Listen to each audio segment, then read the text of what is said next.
அஸ்ஸலாமு அலைக்கும் வரஹ்மத்துல்லாஹி வபரகாத்துஹு. அருமையான அல்லாஹ்வின் நல்லடியார்களே, மனிதனுக்கு என்று சில பண்புகள் இருக்கின்றது. அது நல்ல பண்பாகவும் இருக்கும், சில கெட்ட பண்புகளும் மனிதனிடத்திலே இருக்கும். அதிலும் குறிப்பாக மனிதன் முக்கியமாக ஒரு சில குறிப்பான பண்புகளை தூக்கி எறியக்கூடியவனாக இருக்க வேண்டும். அதில் ஒரு முக்கிய பண்பு தான் பொறாமை என்கின்ற கொடுமையான ஒரு கெட்ட பண்பு. இந்த பொறாமை என்கின்ற ஒரு பண்பு எந்த ஒரு மனிதனிடத்தில் வந்துவிட்டதோ அந்த மனிதனுடைய வாழ்க்கை மற்ற மனிதர்களை பார்த்து பொறாமையில் எந்த அளவுக்கு என்று சொன்னால், இந்த மனிதத்தில் மட்டுமே இத்தனை விஷயங்கள் இருக்கிறதே, என்னிடத்தில் ஒன்றுமே இல்லையே, எப்படி இவன் இப்படி எல்லாம் வந்தான், அவனை பற்றி தவறான எண்ணம் உண்டாக்குவதற்கான காரணத்தை உண்டாக்குவதுதான் இந்த பொறாமை என்கின்ற கொடிய ஒரு குணம்.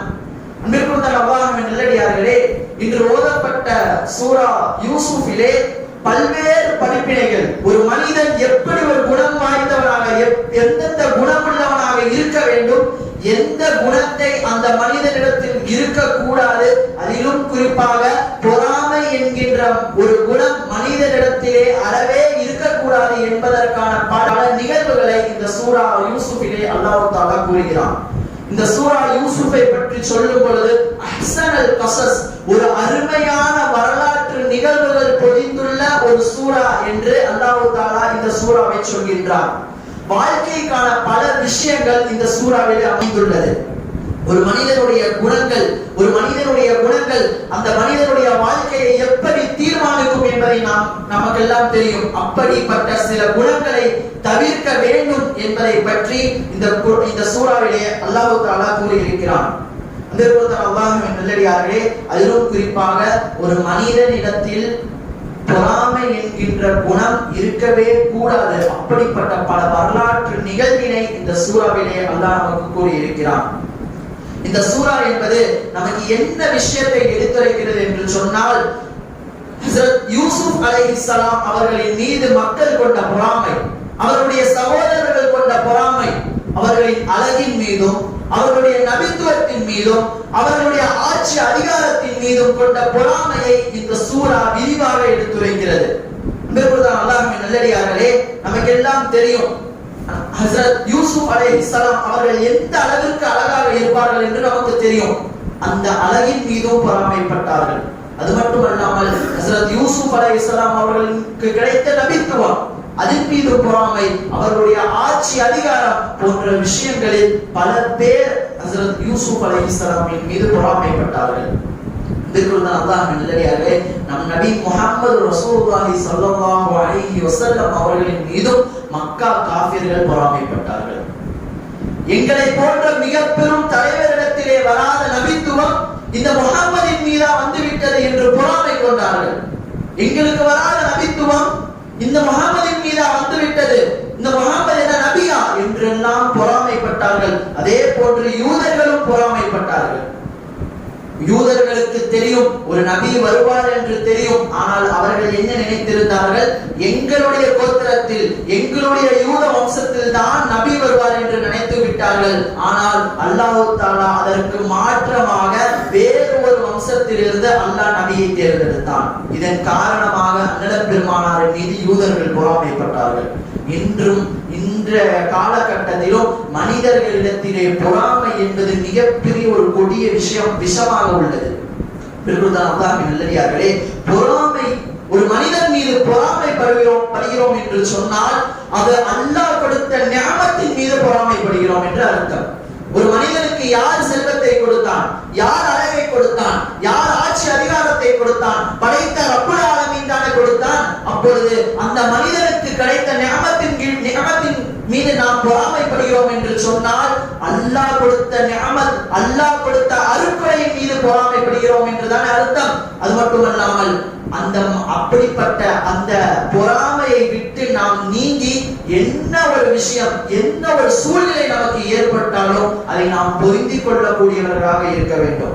பொறாமை வராமல் இருக்க சூரா ஃபலக், அதாவது குர்ஆனுடைய கடைசி அத்தியாயங்களில் ஒன்றான சூரா ஃபலக்கை ஓதுவது சிறப்பு. ஏனென்று சொன்னால் யூதர்களின் பொறாமையிலிருந்து தப்பிப்பதற்காகவும் பாதுகாப்பாக இருப்பதற்காகவும் அன்னல பெருமானாரின் மீது இறக்கி அருளப்பட்ட ஒரு அற்புத அத்தியாயம் தான் சூரா ஃபலக். குல் அஊது பிரப்பில் ஃபலக் மின் ஷர்ரி மா ஹலக் வ மின் ஷர்ரி காஸிகின் இதா வகப் வ மின் ஷர்ரி நஃபாஸாத்தி ஃபில் உகத் வ மின் ஷர்ரி ஹாசிதின் இதா ஹஸத். இப்படிப்பட்ட இந்த பொறாமை என்பது ஒரு கொடுமையான விஷயமாக, ஒரு கேடு கெட்ட ஒரு தன்மையாக ஒரு மனிதனிடத்திலே இருக்கிறது. ஷைத்தான் நபி ஆதம் அலைஹிஸ்ஸலாமை பார்த்து பொறாமைப்பட்டான். ஷைத்தான் நபி ஆதம் அலைஹிஸ்ஸலாமை பார்த்து பொறாமைப்பட்டான். நான் நெருப்பால் படைக்கப்பட்டவன், இப்படிப்பட்ட ஒரு மண்ணால் படைக்கப்பட்டவன், இவர் ஒரு நபியாக மலக்குமார்கள் எல்லாம் இவருக்கு சஜ்தா செய்கிறார்களே, அல்லாஹ் என்னை சஜ்தா செய்ய சொல்கிறானே என்றெல்லாம் ஷைத்தான் பொறாமைப்பட்டான்.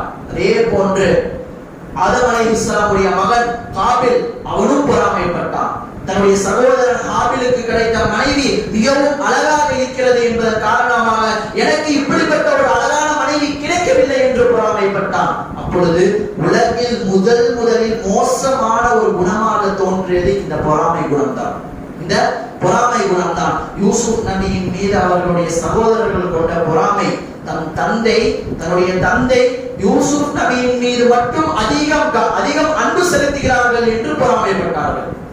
யூசுப் நபியின் மீது அதிகம் அன்பு செலுத்துகிறார்கள் என்று பொறாமைப்பட்டார்கள். ஆக பொறாமை என்பது ஒரு மனிதன் வெறுத்து ஒதுக்கக்கூடிய ஒரு கட்டாயமான விஷயமாக இருக்கிறது. பொறாமை என்பது நிச்சயமாக ஒரு மனிதனிடத்திலே அறவே இருக்கக்கூடாது. அது மட்டும் இல்லாமல் பொறாமை என்பது நம் நன்மைகளை அழித்து விடக்கூடிய ஒரு விஷயம். நம் நன்மைகளை அழித்துவிடக்கூடிய ஒரு விஷயமாக இருக்கிறது. நம் அமல்கள் அனைத்தையும் வீணாக்கக்கூடியதுதான் இந்த பொறாமை. காரணம், அல்லாஹ் ஒரு மனிதனுக்கு கொடுத்த நியமத்தின் மீது பொறாமைப்பட்டால் எப்படி அல்லாஹ் நம்மை பொருத்திக் கொள்வான்? அல்லாஹ் கொடுத்த நியமத்து தானே. அல்லாஹ் தானே ஒரு மனிதனுக்கு செல்வத்தை கொடுக்கிறான், அழகை கொடுக்கிறான், ஆட்சி அதிகாரத்தை கொடுக்கிறான். மிக பெரும் ஒரு செல்வந்தராக ஒரு மிக பெரும் பொறுப்பில் இவ்வுலகிலே அந்த மனிதன் வாழ்கிறான் என்று சொன்னால் அந்த மனிதனுடைய தனி சம்பாத்தியத்தில் தனி முயற்சியில் வந்ததல்ல, அது அல்லாஹ் கொடுத்த அருட்கொடை. அப்பொழுது நாம் அந்த மனிதனின் மீது பொறாமைப்படுகிறோம் என்று சொன்னால் அல்லாஹ் கொடுத்த அந்த அருட்கொடையின் மீது பொறாமைப்படுகிறோம். அப்போ அல்லாஹ் எப்படி நம்மளை பொருந்திக் கொள்வான்? எனவே இப்படிப்பட்ட ஒரு மோசமான ஒரு குணத்திலிருந்து அல்லாஹ் தஆலா அனைவரையும் பாதுகாக்க வேண்டும். நாம் யார் மீதும் பொறாமைப்படாமலும் நம்மின் மீதும் யாரும் பொறாமைப்படாமலும் இருக்க அல்லாஹ் நமக்கு தௌஃபீக் செய்வானாக. வாஹிரு தஅவானா அல்ஹம்துலில்லாஹி ரப்பில் ஆலமீன். அஸ்ஸலாமு அலைக்கும் வரஹ்மத்துல்லாஹி